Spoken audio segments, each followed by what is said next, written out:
Welcome to Say More from Boston Globe Opinion. I'm Shirley Leung.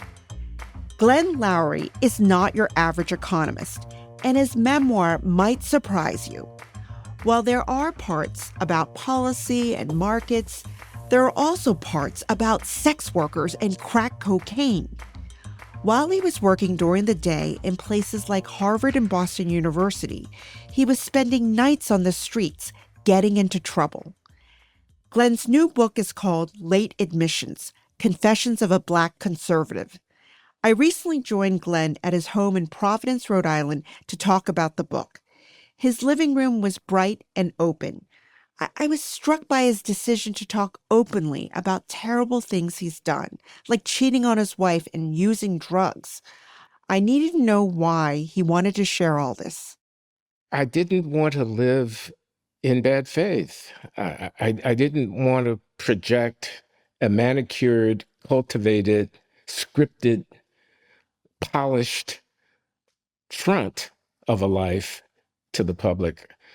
I thought it more challenging to me, more interesting to the reader, and more true to my desire to have integrity, to grapple with the truth of my life.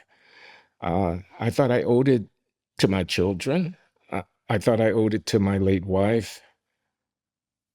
I thought I owed it to myself to tell the real story and to rely on the magnanimity and generosity of the reader to see past the darkest and ugliest to the human being, the complex and, at the end of the day, hopefully decent and honest human being grappling with his life.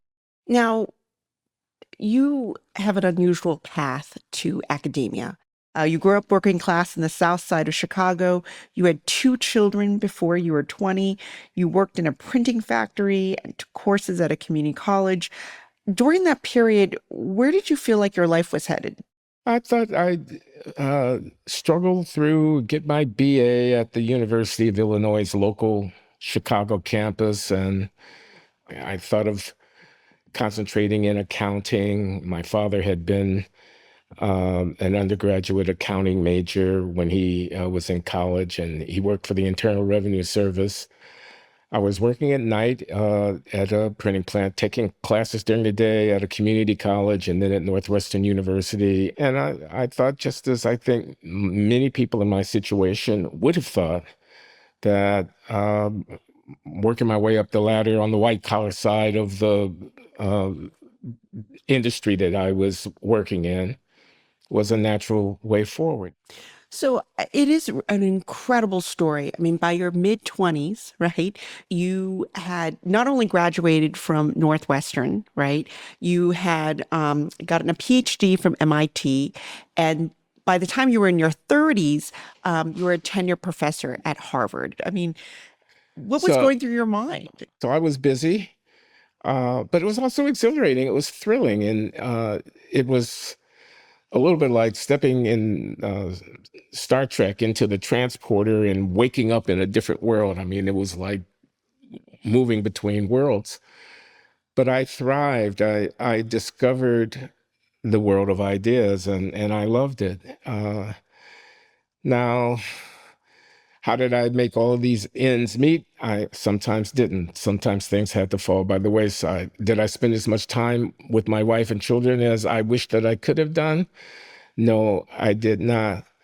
I got support from many quarters. I had wonderful teachers. I had a very sympathetic set of colleagues at the printing plant. My supervisor would give me extra time. He'd let me take long breaks. The foreman of the shop floor would let me go into his office where it was relatively quiet to use the typewriter to prepare my papers for the writing assignments that I had to submit. These working class, mostly ethnic, Irish, Jewish, Italian, Polish, working class tradesmen and laborers in the printing plant saw in this Black kid from the South Side of Chicago who they knew was a father and husband, they knew was working a full-time job, and they knew was a student at Northwestern University. They were rooting for me. Right. And I identified with those guys. They were practical people who had to make ends meet. I identified with them. So I moved between worlds. I lived in more than one world. Glenn, this book that you just wrote, it reads like a spy novel with scandalous details. You know, there's infidelity, drug use, a son you failed to acknowledge until he was an adult. Um, and and I think at the beginning of the book, you acknowledge to the reader, I'm going to tell you things about myself that no one would want anybody to think was true of them.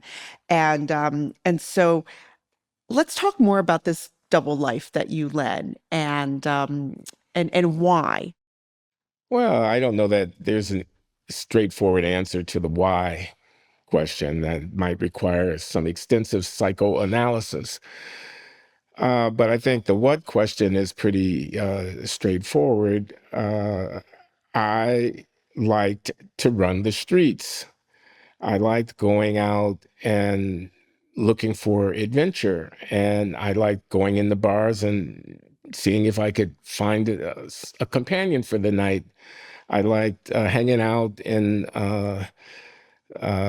places where people might be putting a little bit of money down on a card game, or where they might be selling a little bit of this or that substance out the back door and whatnot. I cultivated a social life apart from my esteemed position as a professor at an Ivy League institution, apart from my domestic responsibilities to a loving wife and soon enough a young family.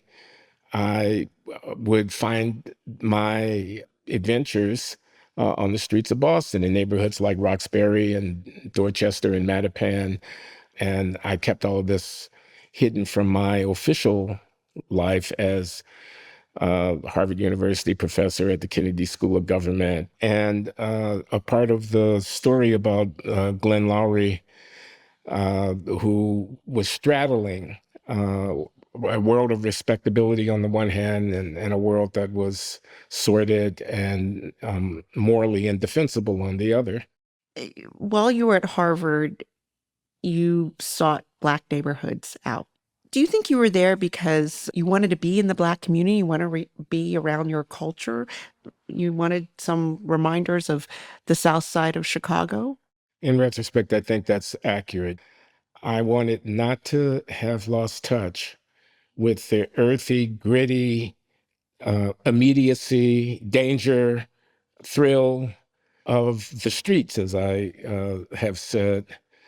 I associated, God help me, my authentic Blackness with the rhythms and the action of the street, and I wanted to stay in touch with it. Nobody could do what I was doing. None of my Harvard colleagues would survive for a minute in the housing project. The people in the housing project wouldn't know from anything in a seminar room at Harvard, and I straddled those worlds, and I identified with that. Hmm. So economics is partly a study of human behavior. Yes. And it's not lost on me in this book. This is a particularly honest look on your own human behavior, your adultery, your dark side, your drug use. And so, can you connect these ideas for me? Kind of the honesty about your life and how it connects to your perspective as an economist?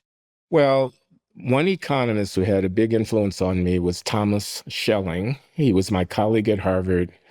And I mention him because one of his principal contributions to economic thought was a study of the problem, what he called the problem of self-command. The fact that we are not always able to realize the highest ideals we have for ourselves because we don't have full command over our own behavior. It's a theme in my life. I struggled for a long time to wean myself away from a dependency upon cocaine, which I had developed a addiction to, and it almost destroyed my health, my marriage, my career.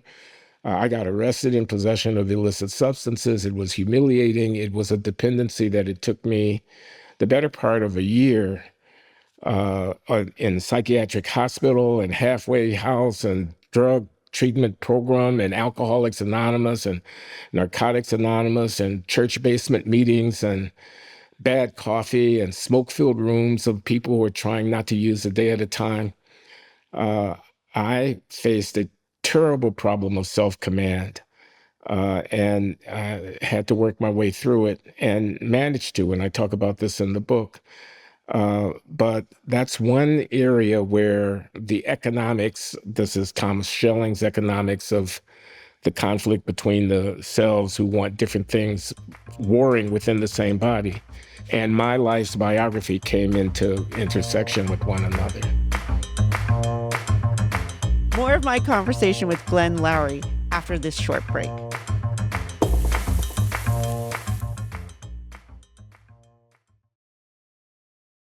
So in the title of your book, you refer to yourself as a Black conservative. How do you define that, and what do you mean by that? Okay, well, conservative, the Black part is pretty easy. I'm Black. So, but let me just talk about the conservative part. So I'm an economist. You know, I think that markets, capitalism, the pursuit of profit, private property, limited liability corporations, trade, I think that's the foundation of our prosperity, of our longevity, of our health and well-being. The potential for human happiness has been so expanded by the transformation of our world that I think is largely due to enterprise, to innovation. I'm a free market friendly, not obsessive, it's not a religion. It's a hunch. It's a hunch about how best to organize human activity, letting people try to better their own lives in as unfettered a way as possible without centralized control. I don't like big government. I don't like high taxes. I think incentives matter. I'm an economist. So that makes me a conservative in a lot of people's circles. If you like, I'm a neoliberal economist. I'm not a Marxist economist, et cetera. But I think the key thing that leads me to describe myself as a Black conservative is what I think about the problem that confronts African Americans of equality and standing within the society. If we were to talk about diversity, equity, and inclusion, I think it, on the whole, has not achieved all that much. If we were going to talk about Black Lives Matter, I'm not a big fan. If we were going to talk about what happened after Michael Brown was killed, what happened after Trayvon Martin was killed, what happened after George Floyd was killed, a lot of the things that went down in the name of equity are things that I have real questions about. I'm not a big fan about defunding the police. I don't think reparations is a good idea either for Black people or for the country. We could go into these things. These are controversial things, each one its own set of arguments, but I think African Americans basically have equal rights already in the society, notwithstanding the fact that you can find this or that incidents of unfairness, that the playing field is basically level and that the ball is in our court. And I think that the philosophy of dependency in which we look to the system to take its knee off our necks, rather than looking to the challenge of building lives in a world that, in a country and in a world that is basically of unlimited possibility. I think the looking to the oppressor to deliver us from the consequences of his, her oppression, I think that's a mistake. So I identify more with a self-help, self-empowerment, personal responsibility vision about how to respond to the problems that confront African American communities today. And that makes me a quote unquote Black conservative. This conservative view that you've had, I mean, you've had it from your early days as an economist. I mean, why did you have that viewpoint almost from the very beginning? Why? I talk a little bit about my upbringing in the book, about the ethos of the household in which I was raised. I mean, my Uncle Mooney, who was a small businessman, barber, shopkeeper, a hustler. Most of what he did was legal, but not everything he did. I mean, he would, if somebody came by with a bunch of suits that had fallen off the back of a truck last week, he might buy a half dozen of them and put them in the back of his barbershop and try to resell them at a profit.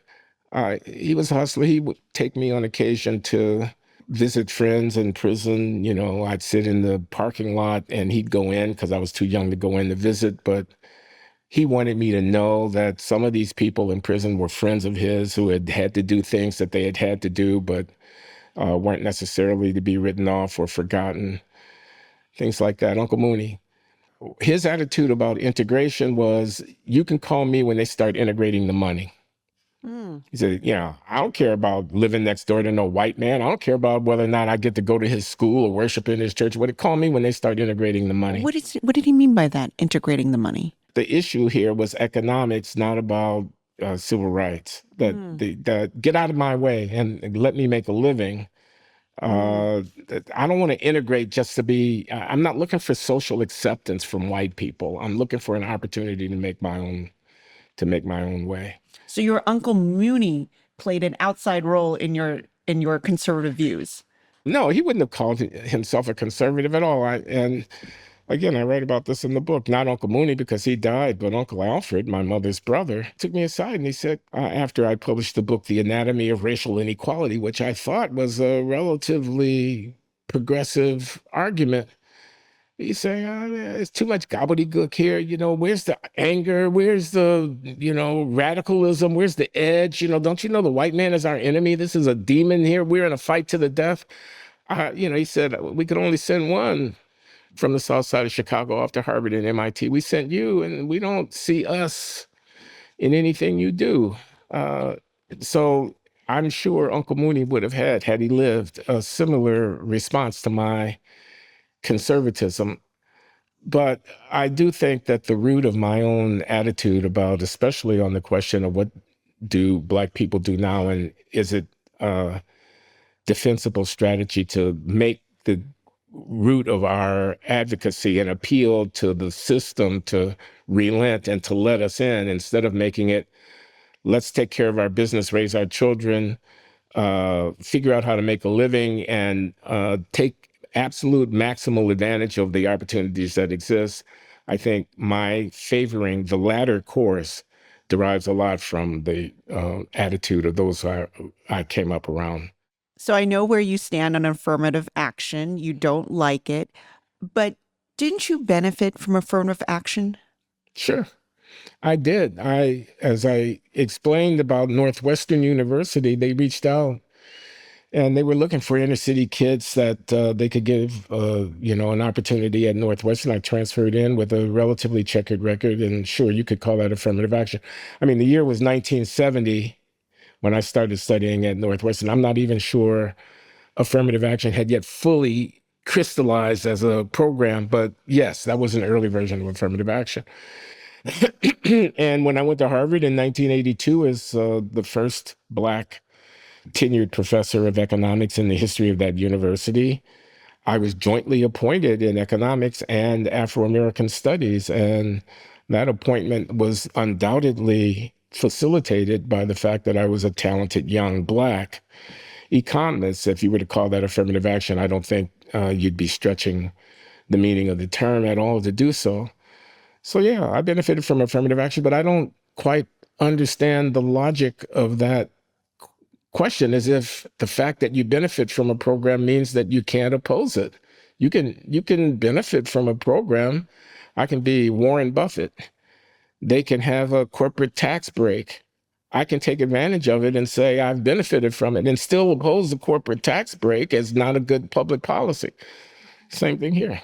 So where would you be if affirmative action, or the form of it back then, where would you be if it didn't exist? I mean, would have it affected the course of your career? Well, of course, I think it would have affected the course of my career. And by the way, I was for affirmative action in the years in which I was benefiting from affirmative action.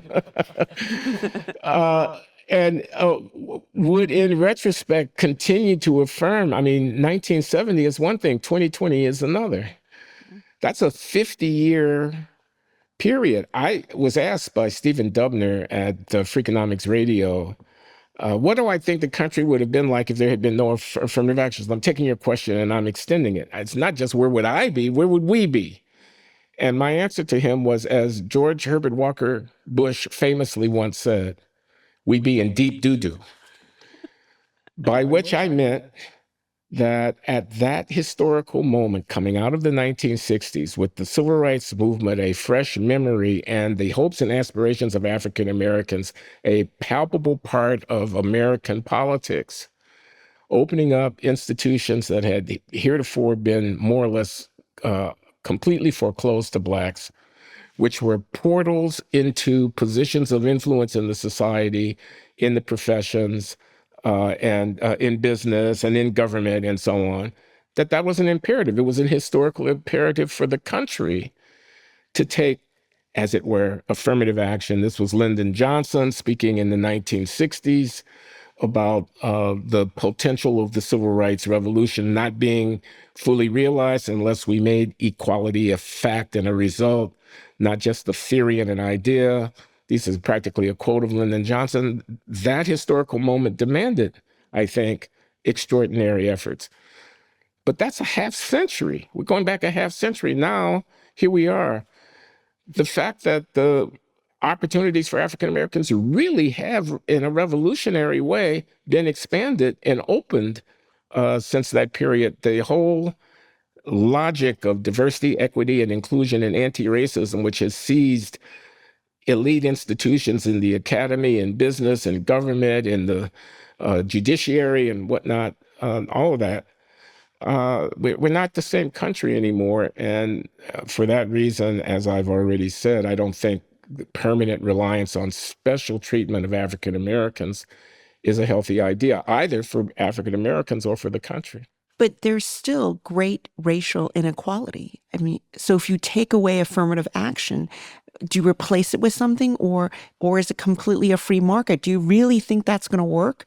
No, I think you replace it with, to the extent that you replace it, programs that promote opportunity for disadvantaged people, regardless of their race. I think there's always going to be racial inequality of one sort or another. I think the anticipation of racial equality across the board is a contradiction in terms. I think it's unrealistic in the extreme to think that we would ever arrive at a point where we wouldn't see some sorts of disparities. The most severe of the disparities, the vast overrepresentation amongst the incarcerated, the issue of health disparities, the underrepresentation amongst people holding wealth and whatnot. These are issues that I think should be addressed through largely non-racial means. I think that's both politically more viable in the long run, and I think it's morally more defensible. When you look back at your career, I mean, you've been studying racial inequality, I don't know, 4 decades, maybe more? Yeah, since the 1970s, so it's getting to be 5 About decades 5 now. decades. You've been studying racial inequality for 5 decades now. So at this moment, are you more optimistic or pessimistic about closing the gaps between the groups in America, various racial groups in America? It depends on the day when you ask me that question, whether I'm optimistic or pessimistic. I think the basic structure should militate in favor of optimism because it's a dynamic, open society. And I think the country, the United States of America, is a cornucopia. I think anything is possible here. And so I think we're, if I were to speak from the position of African Americans, relatively well placed to do well. On the other hand, I think that the prevailing ethos, the ideas that are most influential in how we African Americans think about our circumstances, are not a source of optimism for me. I think they're, and I've tried to say why here in this interview and in my writings, deeply mistaken in some ways. I think they avoid the challenge of the moment, which is a challenge of development. The ball is in our court. The idea that the other, the oppressor, the outsider, the white man, the system is the place to look for the solution to the problem is, I think, a great historical error. So one of your strengths is that you are willing to change your mind about things. I mean, you started out one way in affirmative action and now have a different viewpoint on affirmative action, for example, and you're open to new evidence and new ideas. So how do we get more people to be like you, to be open to new ideas, especially now when our country is so partisan? Oh, I don't know if I have anything useful to say about that. I mean, this is a deep problem. How do we get people to open up, be self-critical? How do we get them to listen? I mean, maybe that's where we should start. How do we get them to take seriously the possibility that their view about this or that uh, issue of politics or policy might be wrong, that they might be able to learn from the other side? Uh, I've learned a little bit about this by doing this podcasting thing that I do that I've been doing for years now, where I have people on to talk about their books or their ideas. And I've learned that those conversations are much more productive when I listen. And the way I check my listening is to ask my conversation partner to pause for a moment and allow me to recapitulate. You know, here's what I just heard you say. Here's what I take to be your argument. And I try to refashion that argument in my own words. And I find that to be a tremendously productive activity for me, because it makes sure that any reaction that I have to the person's argument is cognizant of exactly what they are arguing. Often we don't listen. We listen only long enough to find out that we don't agree, and then we shut down, and we can't hear or can't take ourselves outside of our own view long enough to imagine what it might be like to view things a little bit differently. Glenn Loury is an economist and academic. His new book is called Late Admissions: Confessions of a Black Conservative. His podcast is called The Glenn Show. Thank you, Glenn, for having us in your home. You're welcome. Today's episode was produced by Anna Kusper. Our editor is Jim Dow.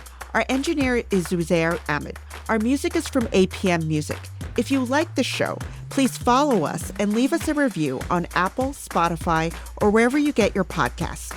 You can email us at saymore@globe.com. I'm Shirley Leung. Thanks for listening.